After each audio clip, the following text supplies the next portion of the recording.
Hey RVers, my name's Adam, and this is my son Joel. Today we were hanging out in Savannah, Georgia, and we went to an incredible restaurant for lunch. We went to the Wilkes House. Yes, it was a cool restaurant where you sat at a big table with a couple other people, and there was just bowls of food on the table, and you got to eat as much as you want. And when we say bowls of food, we're talking like 10 or 12 or probably 15 different types of food, right? Yeah, like big, adult-sized bowls of food, and you just pass them around and eat as much as you want of whatever you want. So there were 8 chairs at the table, our family of 5. There were 2 other people that sat with us. There was an empty chair. You could have joined us. Why weren't you there? But it was pretty incredible, wasn't it? Yes, it was so fun. What was your favorite type of food that we had there? They had mac and cheese, and I liked that a lot.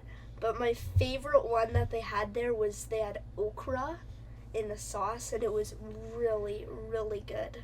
Right. Now, for a Canadian to say that the okra was good, you know it must have been good, because we don't typically eat okra in Canada, but it was really good, and there is nothing like their fried chicken. Yes, their chicken was really good. I didn't have some, but I'm pretty sure it was good. Wow. It looked good. The other thing, they took like mashed potatoes and they put mustard in it and like onions, and then they topped it with cheese. I'm sure you can find the Wilkes House mashed potato recipe somewhere, and we had to take a break from keto. But it was pretty incredible, wasn't it? Yes, it was so fun. They had such good food. It's like the best restaurant. And then after we were done eating our meal, they came out with dessert. What kind of dessert did you choose? I chose a little bowl of, I don't know what it was, but it was something that tasted like peach with ice cream on it. Peach cobbler and ice cream. They also had banana pudding, which of course was Celine's choice. But you had peach. I think Zach had peach, and Ian also had peach. Yeah, I think so. And sweet tea to drink. Come on, you just can't get any more southern than that. The Wilkes House in Savannah, Georgia. It was delicious. Yes. And then we went to a fort. Which fort? I don't remember the name. Fort Pulaski, just outside of Savannah, right on the border of Georgia. And it was pretty cool because the fort's actually still there. We've seen some other forts where they've rebuilt the fort to look like it would have looked. We've also seen some where they just left the fort like completely demolished. It was basically foundations and ruins. But this was pretty cool, right? Yes, this one was really cool. And it was super cool because they tried to keep it historic. So there was a war that happened there. And if you go out and walk around the fort, you can actually see the markings where the cannonballs and stuff were shot into the thing. And if you look really closely, you can actually see one of the things that was shot into it still in the wall. Yeah, like a chunk of the cannonball thing. It was kind of like a bullet-shaped cannonball. You know, I'm sure somebody knows the proper name for that. I don't know, but it was like a bullet-shaped cannonball, and that's what ended up ruining the fort. It was the Unions and the Confederates, Canadians doing U.S. history. A little bit rough, but they were fighting over this fort.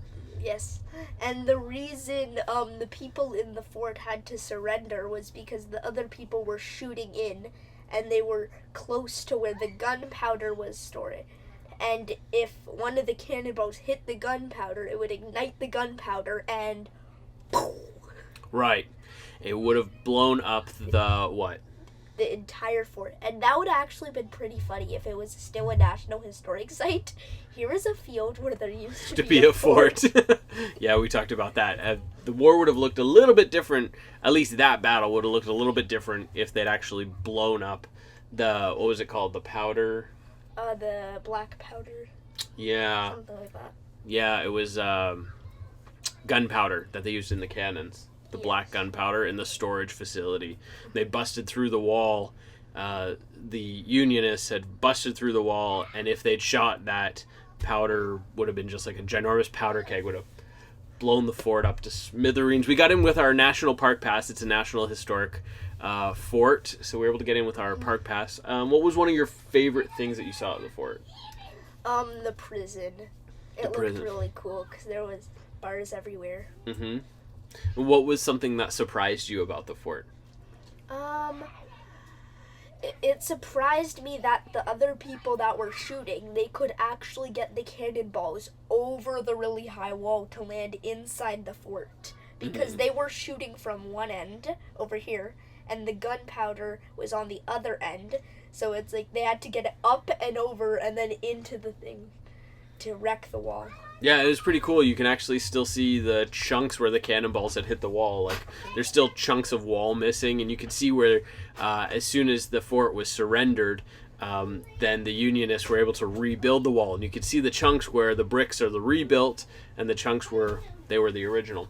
Yeah. So, if somebody else was 10 years old, would you recommend that they go check out that fort? Yes, it was really cool and interesting. Cool. And we spent how long there? A couple hours? Like 3 hours. Yeah, so between going for lunch and waiting in line at the Wilkes House and then driving out to the fort, of course we saw, some cool buildings in Savannah. Driving out to the fort, we made a pretty good day of Savannah. And it was really fun. It was a lot of fun, wasn't it? And there isn't too much walking. Like, we've been to a couple forts where you have to walk way out past the visitor center. There wasn't too much walking. Definitely some walking, because you need to walk around the fort. But I would guess most of it was probably wheelchair accessible. The size of the hallways and the walkways were pretty wide. The only part that wouldn't be wheelchair accessible was the stairs to get up to the top. Of course. Yeah. So now, for dinner, we're going to have a glass of water, because I'm still so full from lunch. Yes. A very small glass of water. But this is Joel. He's 10 years old. He's part of our RV family, and we want to thank you for watching, and we'll look forward to hanging out with you and seeing you next time.